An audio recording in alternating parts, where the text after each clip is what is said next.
Hello students, welcome in my YouTube channel exam shadow. आज मैं आपके लिए जो वीडियो लेकर आया हूँ उसमें मैं ये बता रहा हूँ कि changing pattern of UPSC, how UPSC is changing pattern. ठीक है, अब आपको आपके पढ़ने का तरीका क्या रखना है ये मैं आपको बताऊँगा इस वीडियो में, और उसके लिए हम यूज़ करेंगे हिस्ट्री का एग्ज़ाम्पल। तो एग्ज़ाम्पल मैं आपको बताता हूँ कि अभी तक आपने अगर एक टॉपिक है कि advent of European in India, India में यूरोपियंस का आना, ठीक, जिसने पढ़ा होगा वो बता देगा कि सबसे पहले पोर्चुगीज़ आए, उसके बाद डच आए, फिर इंग्लैंड आए, फिर फ्रेंच ईस्ट इंडिया कंपनी आई, राइट। ये अभी तक का पैटर्न है। You will tell all the information related to these things कि फ्रेंच सबसे पहले पोर्चुगीज़ में Vasco da Gama in 1498, Kerala के जैमोरिन रूलर के उसमें कोच्चि में है ना, कालीकट में सबसे पहले आया। You will tell everything, that is fine. लेकिन उसके बाद फिर आप बताएंगे कि सबसे पहले का गवर्नर कौन था, और ये सब बता देंगे जिन्होंने पढ़ा है। लेकिन अब यूपीएससी जो पूछ रही है वो ये पूछ रही है कि सबसे पहले पोर्चुगीज़ ही क्यों आए, ठीक। दूसरा क्वेश्चन पूछेगी कि 1498 में क्यों आए, क्या करने आए, ठीक। इस टाइप के क्वेश्चन अब पूछे जा रहे हैं। Now you have to go into the why of the thing. अभी तक आप व्हाट और ये सब पढ़ते थे, लेकिन वो चेंज हो रहा है। अब यूपीएससी पूछ रही है कि ऐसा क्यों हुआ।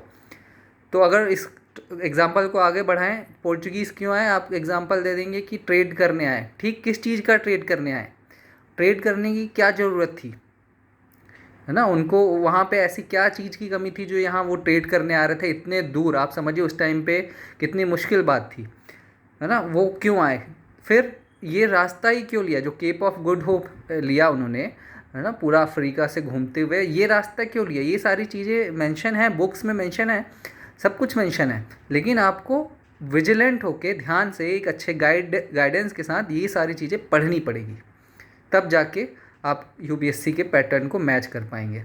अब एक नेक्स्ट क्वेश्चन मैं आपको बताऊं कि चलो 1498 में तो पोर्चुगीज़ आ गए, लेकिन ब्रिटिश ईस्ट इंडिया कंपनी, जिसने सोचो कि 1600 से आके पूरा 1857 तक यहाँ पे रही, 250 साल करीब, वो उसको आने में वो 1498 में क्यों नहीं आई, उसको 100 साल क्यों लगे, 1600 में ब्रिटिश ईस्ट इंडिया कंपनी क्यों आई, 1498 में क्यों नहीं आई।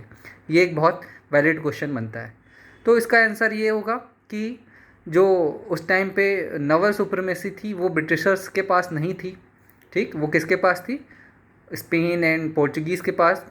जो सी रूट और इसमें सुप्रीम पावर थे वो लोग, शिप बिल्डिंग एंड ऑल में, वो उस वक्त तक ब्रिटिश नहीं बन पाई थी। उनको स्ट्रेंथ गेन करने में 100 साल लग गए, इसलिए वो 1600 में आए, ठीक।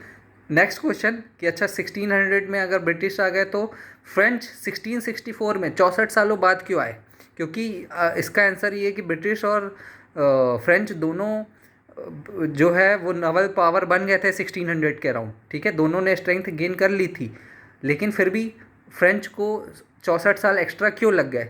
तो उसका रीज़न अगर आप कहीं पढ़ेंगे तो आपको पता चलेगा कि फ्रेंच ईस्ट इंडिया कंपनी ने भी 1600 में कोशिश की थी आने की, लेकिन उनका जो शिप है वो नहीं पहुंच पाया था, बीच में ही खो गया था, ठीक। तो इस तरीके से आपको पढ़ना पड़ेगा चेंजिंग पैटर्न के हिसाब से, then only you will be able to succeed in this examination, because everybody knows everything. अब ये टाइम ये आ गया है कि लोग जिस तरीके से तैयारी कर रहे हैं, आपको पता है, सबको ये पता है कि पहले पोर्चुगीज़ आए, फिर डच आए, फिर ब्रिटिश ईस्ट इंडिया कंपनी आई। ब्रिटिश ईस्ट इंडिया कंपनी के बारे में बात करेंगे तो 1600 में आपको पता चलेगा कि 31 दिसंबर में कुछ लोग गए और उन्होंने एक कंपनी बनाई। ये सारी इन्फॉर्मेशन अब मतलब भरी पड़ी हुई है, लेकिन अब टाइम आ गया है कि इससे नेक्स्ट स्टेप आगे बढ़ने का। तो मैं कोशिश करूँगा कि ये एनालिसिस आप लोगों को ला के दूँ हिस्ट्री में, और भी सब्जेक्ट्स में कोशिश करूँगा, लेकिन I am starting with history. So I hope you like the video, and if you like the video, please subscribe it and like it. Thank you very much.